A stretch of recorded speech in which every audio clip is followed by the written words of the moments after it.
Happy winter, everyone. I just want to say happy winter, happy second winter. We're in our second winter here in the South. It's very cold and raining for very many days. You can catch me on Spotify podcast, Apple podcast, Anchor, YouTube, YouTube, The Dare Show podcast, I think it's called. Yeah. What else? Oh, Instagram, My Love Money Tonight. Okay, that's all. So, Patty. She has some upcoming dates actually next week, I think. Yeah. Next weekend. So that's gonna be fun. But anyways, Philly, I guess, is going to the Super Bowl, and instantly I thought of Patricia. So that's gonna be interesting. Anita Baker. Oh, wait. Let me finish with the Super Bowl. Philly's going to the Super Bowl. Patty's gonna be singing at the gospel Super Bowl thingy. I think Kiera Sheard Kelly is also performing and singing there too. I don't think Patty's always done that. A nice tradition. I feel like forever. For the past 15-ish years, I can remember. Yeah. And also, I don't know if you guys are on TikTok. I'm not on TikTok, but I thought I meant to say this a couple of weeks ago that Somebody Loves You Baby is trending on TikTok or having this viral TikTok moment. Like the rest of the TikToks that go viral, it's it's not in the right, the voice is tweaked to make it sound like something different, mashing it up with some kind of rap song or something like that. So, but that's really cool. Patty's having this little moment. Mariah's had this crazy, interesting moment. Lady Gaga has had a really crazy moment with Bloody Mary being on, what is it called? Wednesday? That Netflix show. And then that transferring to TikTok. And then so TikTok blows it up. And now Bloody Mary's almost in the top 40. I think it was 56 this week. So it's very interesting. Now, the only thing that I don't understand and I really don't care about, because if you're not having a Bloody Mary moment, your little TikTok, song is okay. Who cares how many streams it's a rap by Mariah gets? But if it's not having if it's not on a chart, I feel why does it matter? But anyways. So those three things are, I think the Super Bowl is in 2 weeks. This week is the Grammys. Also, you know what? I've said this so many times, but still, I am so sick of people singing "If Only You Knew."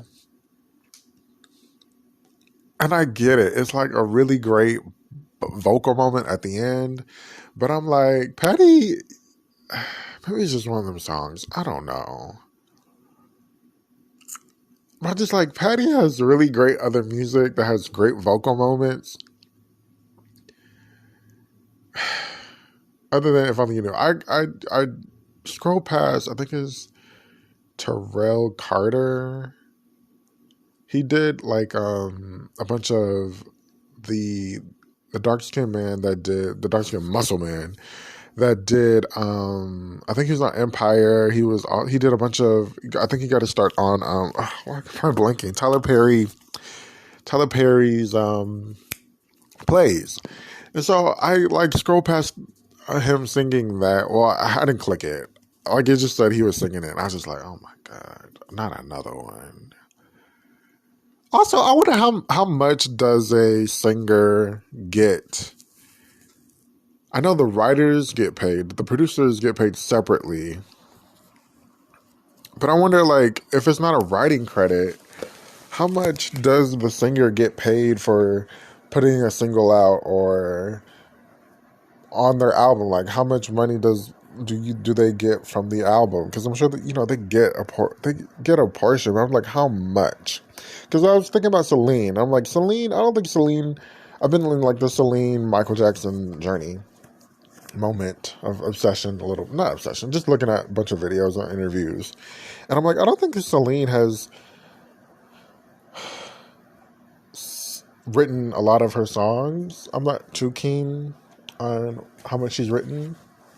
But I'm like, I don't think she's written, like, she didn't write My Heart Will Go On. So if Will Go On sells 10 million singles, how much out of that money does she get?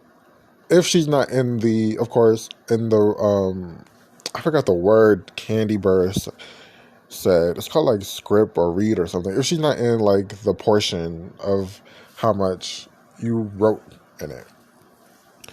Just a little question situation.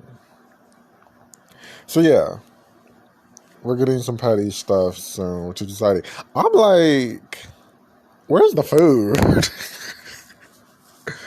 I've noticed, like the hazelnut. I noticed the pancakes are in Walmart.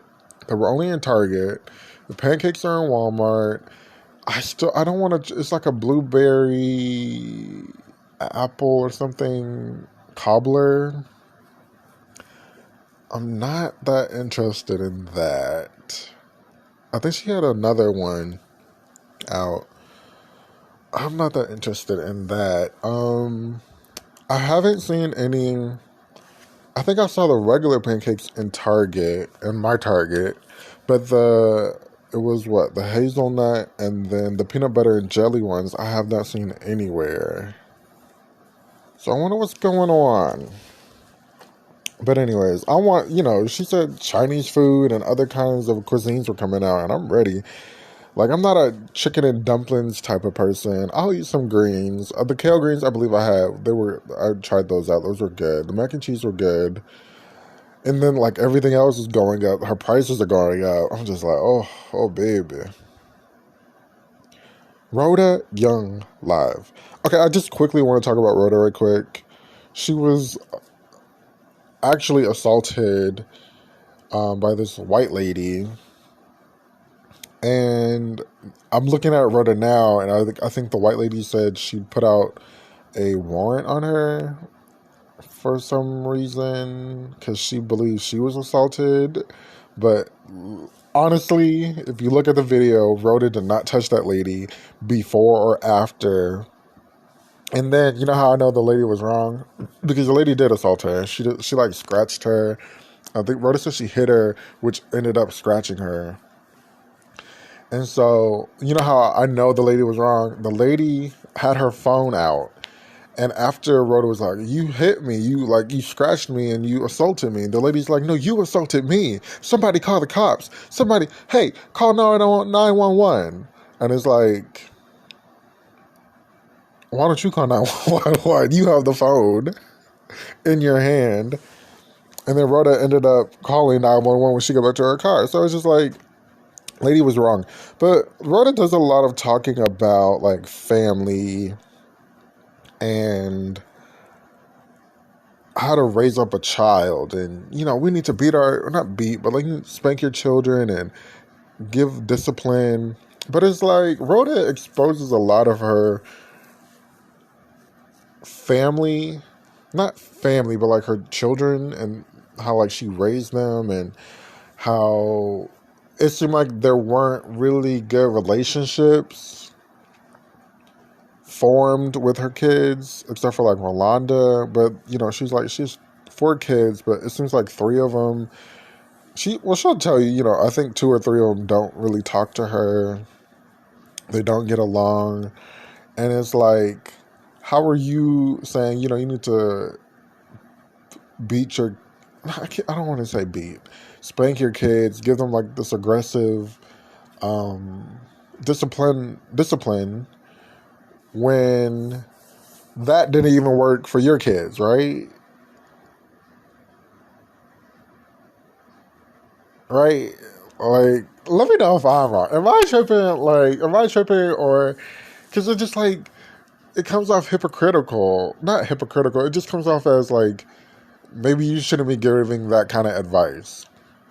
Because you're talking about, how your son would beat your ass or try to beat your ass, but you would knock him out and put him out. I'm not going to chase a child that doesn't want to live with me. And it's just like, I kind of get what you're saying, but it's very like weird and harsh. And I guess not the kind of like parenting that I grew up with or that I've seen. It's weird. That's all. That's all I want to say about Rhoda. Next car, honey, next car. So now let's talk about Mary J, who I made a YouTube, I went live on YouTube, and I really professed my love for her winning. Like, I want her to win in a couple days at the Grammys. Hopefully she wins big, like some of the bigger awards, and not just the R&B, where, she soars in and has plenty of awards in. But Mary J did a People's Magazine talking about, I can receive all the gifts, she says, referring to her 6 Grammy nominations for her new album, Good Morning Gorgeous. Receiving the Billboard Music Icon last year, her Emmy-winning performance at last year's Super Bowl, and her pair of Oscar nominations a few years ago. She's in her prime, I guess. Is that what the prime means? I thought the prime means like you're good, not that you're getting all these awards, but whatever. I can accept it all with humility and with confidence because I've been working so hard all my life. Really, really hard. But I wasn't able to see the good things until I really got my head together and my life together. And she's the cover girl for the new People magazine cover, so hopefully she takes some Grammys home this Sunday. Okay, so wait, I talked about the Super Bowl. I meant to talk about Anita Baker. So social media, Twitter was blowing up at Anita Baker during the national anthem at the recent football game. And I was like, they were like, she's over here committing terrorism. They were just roasting her. And I'm like, what is going on with Anita? So let me go check out Miss Anita Baker. I check it out. Miss Anita Baker, like, it was 90% good. Like, it wasn't bad, but it was like, I feel like some parts she was like in a higher key than we're usually hearing her in. And so it sounded a little weird, but I think she did really great. I don't know why they were roasting her as hard as they did. I thought she was sounding horrendous, but she wasn't. All right, so what's next? Okay, so The View. I want to talk about The View right quick. I have not watched The View, I think since I canceled Hulu or something. Maybe since Megan left-ish, I think. But there's this lady called My View of The View. And she has a podcast called My View The View. And she's like, some interesting tidbits I picked up. Joy coughing. I think Joy works from Tuesday to Fridays now. Whoopi works Mondays to Fridays. They were saying Joy's coughing all the time. She needs to do something about that. And then there were like complaints about Joy. They were thinking Joy is sabotaging Whoopi being the moderator because Joy wants to be the official moderator of the show. And I just find that super hilarious. Like, it's hilarious, but like that is a thing. I just find it weird and funny. It's so funny. But then they're like, when Joy moderates on Fridays, when Whoopi isn't there, she's not coughing. It's wackadoodles over there, okay? Then Sunny Anderson did a People's Magazine cover a couple of weeks ago, talking about she had like plastic surgery. And I'm trying to figure out, well, girl, what kind of plastic surgery did you have? Because you look the fucking same. Well, not allegedly, she had lipo. or like a tummy tuck or something. And then she had like a breast reduction. I'm like, huh. I never noticed you to be like a thick ass woman to be needing lipo. And then I've also never noticed her boobs to be so huge that she needs a breast reduction. So I'm just like, okay, this is interesting. I haven't seen any like before or after pictures because to me, she really still looks the same. Like, I don't know what's going on. So then on the podcast, on the lady's podcast, she brought up that the viewers have noticed she's had multiple nose jobs.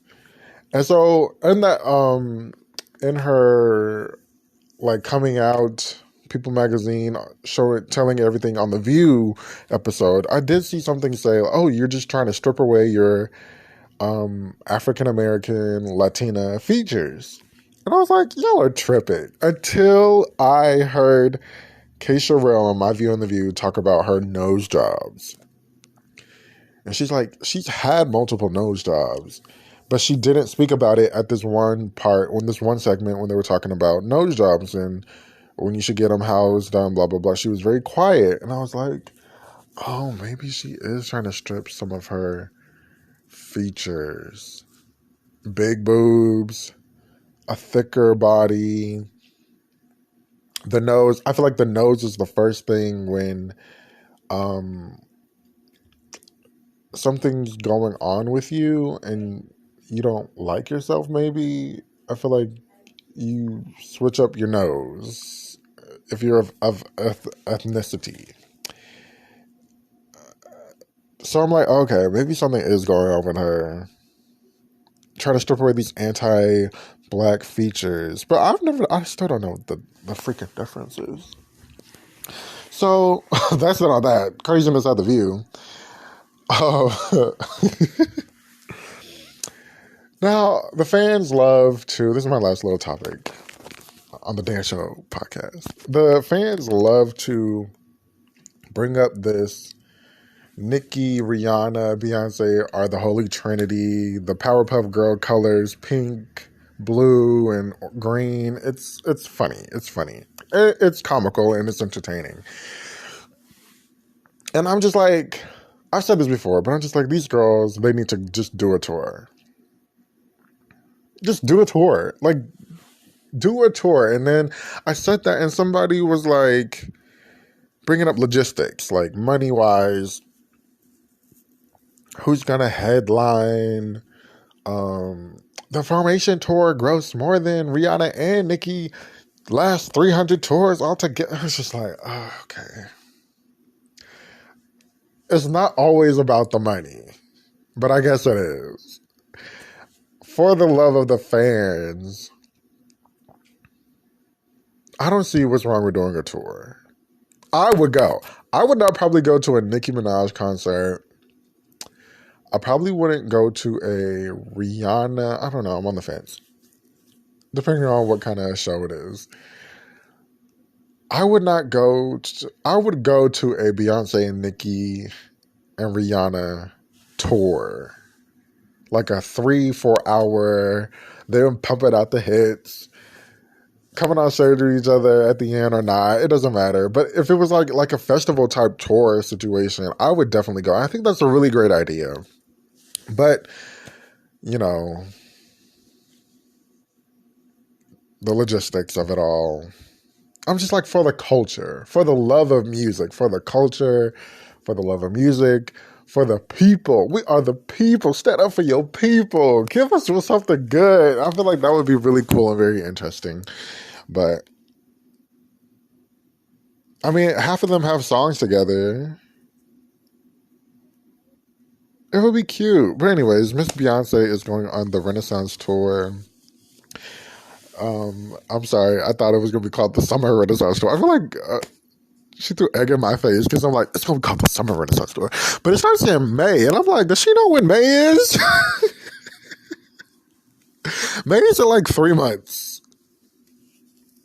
And for some reason, there's these like 2 different stage concepts going, not concepts, but I guess the stage pictures, not pictures, but the stage outline of when you go to buy your tickets. There's like these two different stage pictures, and I'm like, which one is it? Because one is like the art rave, like a 360 type situation. Um, the art rave stage that Lady Gaga did like 10 years ago, I think, actually. And then the other one is just like this like spider looking weird thing. So I'm like, which one is it, and why are y'all posting two different pictures? Why is there two different outlines? That's weird. So she added more dates. I think there was a couple. There's two shows in Houston. Oh, this is the crazy part, right? Well, I guess not that crazy anymore because she added two shows. But like in the Houston show was going to be the second to last show, and it literally reminded me of the Chromatica Ball because I'm like, the Houston Chromatica Ball was the second to last show. Also, I was like, what the fuck? I was like, okay, I'm gonna go to the Houston one, but then there's a New Orleans one. I'm like, maybe I should go to the New Orleans one, but I'm like, I think I have a wedding to go to in October, and that's in September. So I'm trying to figure out if I want to go to the New Orleans one or if I want to go to two of the Houston ones. Cause you stay an extra night, get an extra ticket, like it's done. I don't know. I don't know. And I think it's at the other stadium, so there probably won't be like these price gouging of parking tickets or whatever. So I think I don't know. But then I saw this video of like New Orleans celebrating she's coming there on the 29th of September. And I'm like, oh my gosh, that sounds like such a great idea to go to. I don't know. This is my dilemma now. But how exciting. Um, yeah. Okay. Let me know what you guys thought of the topics. And I'm going to go. I'll be back next week, or probably earlier than that, just to celebrate or talk about the Grammys. Hopefully they're good. Hopefully we get some good wins. Shout out to Mary J. Shout out to Beyonce, who we don't know if is going to show up. I don't think she's performing, which is going to be interesting. Damn. It kind of sucks, right? Okay, bye.